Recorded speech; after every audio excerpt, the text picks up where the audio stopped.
you want the power of the sun in the palm of your hand, well, you can do that literally with Sunbracers. I'm talking about this build because I think it's one of the most meta Warlock builds. It's going to be around for a very long while until obviously Sunbracers get some form of nerf. But if you are looking for something after the nerf to Starfire protocol, then I think this is going to be the build. As you can see on screen, we are throwing out suns upon suns upon suns, burning everything, making ignitions, and doing a lot of things with solar grenades, because that is what the build is orientated around. Let's jump into it though and talk about the sun-defying Sunbrace. So let's talk about Dawnblade. First of all, I'm going to talk specifically about heat rises instead of having it for something else. You are going to be getting grenades back exponentially fast on this build. Final blows while airborne increases the duration of heat rises and grants melee energy. When you consume your grenade, you are able to then obviously have heat rises. The thing that's great about this is you're going to get melee energy back, which is what we need to make this build work, because the melee is going to be our starter for the Sunbracers to work. We have Touch of Flame, which is basically going to increase our linger duration for solar grenades, periodically emitting blobs of lava around its perimeter as well. That is why I would recommend that you obviously run solar grenades here. And then Incinerator Snap, I go with this over Celestial Fire just because it has a wider range when it comes to sideways, or horizontal I should say. This is very good compared to a little bit more distance that is with Celestial Fire. But yeah, Incinerator Snap is what I would recommend here. Fragments wise, there's 3 that I recommend and 1 that is optional. First of all, Ember of Ashes. You apply more Scorch stacks every single time you put out a grenade. Anything Scorch related is going to be a very, very good option for you, purely because you're able to then make the loop go even quicker. We also have Ember of Searing, and this is why we need as much Scorch as possible. Defeating Scorch targets grants melee energy, and we also create a Fire Sprite. Also fantastic for being able to get our melee back. And then also Ember of Resolve, which is solar grenade final blows cure you. This is very, very good. I definitely recommend it because you're going to be throwing out so many grenades that you'll be healing quite a lot. Now, Ember of Torches and Ember of Char are the 2 optional fragments that I recommend. Ember of Torches is going to be great because you can become Radiant while you have this up. But the only downside to it is that you have to have your melee active a lot. And if you're not playing into extending your Radiant out, then maybe you might want to drop this and go with Ember of Char to fully play into the different aspects of the build, which is your ignitions and also Scorch, which will give you a melee back anyway. You could swap one of these other ones out, but I do think that, you know, the other ones are kind of mandatory. Ember of Torches, I keep on here just for that extra weapon damage. But yeah, Ember of Char is definitely an option you can go with. Of course, the exotic we're talking about is Sunbracers. And the reason why is because it increases the duration of the solar grenades on top of what we already have. And then also solar melee kills grant unlimited solar grenade energy for a brief period of time. You can get roughly 4 grenades out, if not more, depending on how many times you're spamming the button. And you'll see from some of the footage that it is just crazy when it comes to throwing out a bunch of grenades, and absolutely love this.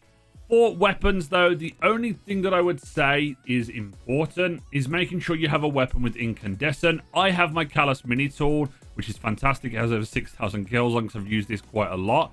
But the new SMG from the dungeon also can run with incandescent and also has a demolitionist on it as well.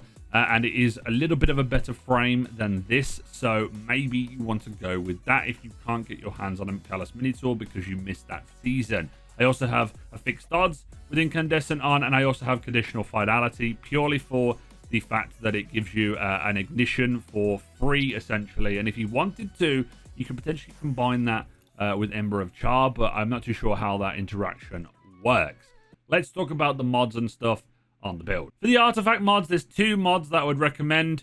First of all is counter charge. If you're going up against any champions, you gain a stack of armor charge every time you stun a champion.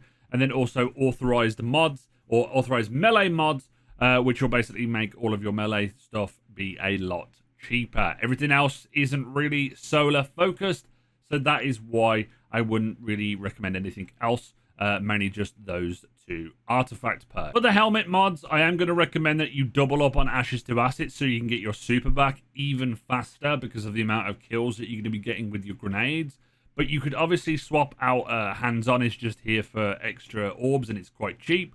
But you could swap these out and put on heavy ammo finders if you wanted to as well, if you're doing a specific activity, which I do recommend doing.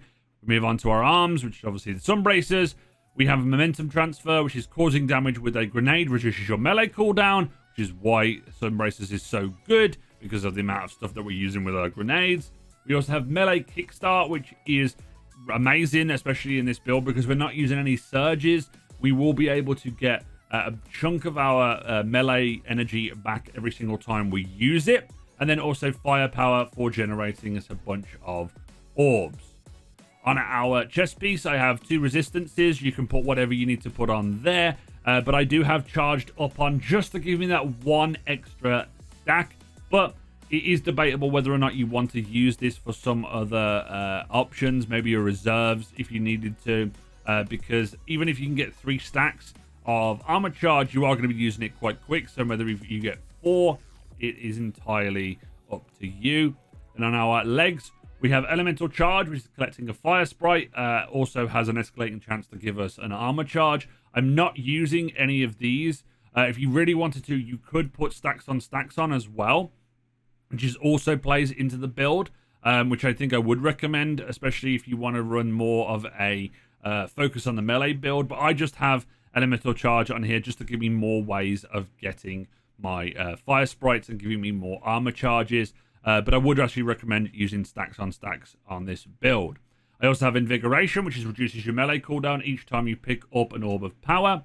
And then also recuperation, which replenishes your health each time you pick up an orb of power as well.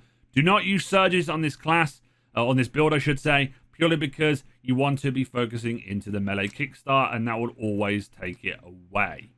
And our bond, we have powerful attraction, automatically collects orbs of power when you activate your class ability. This is fantastic. Reaper is just a must with this. After using your class ability, your next weapon final blow orbs an orb of power. And then we have bomber as well. You could maybe swap this out if you really wanted to and go with double bomber, and that will help you get your class ability back even quicker. But it's entirely up to you. Let's go through a final preview of the build. Do a quick overwrite there so you know what the changes were. As you can see, I'm going to go through all of this on the right hand side. If you need to pause the video at any point to put them in positions, there will also be a dim link in the description, so make sure to check that out. But let's talk about how the build actually works. So the main loop of the build revolves around your incinerator snap. As soon as you get a kill with that, you are then able to get a 4-second activation time for Sunbracers. When you activate it, it will then give you a small window of around 3 or 4 seconds, I think, or 5 or 6 seconds, to be able to throw out as many solar grenades as possible. Literally spam these as soon as you see enemies. You can even do this for enemies that are spawning in. So as soon as they spawn, the solar grenades will still be active and they'll do a bunch of chunk damage. I was using this in the dungeon, even with some surges on as well to take advantage of DPS when we were doing stuff. But I was able to kill knights as they spawned in, and it absolutely chunks. We had 2 people running this as well when we were in the dungeon showing it off.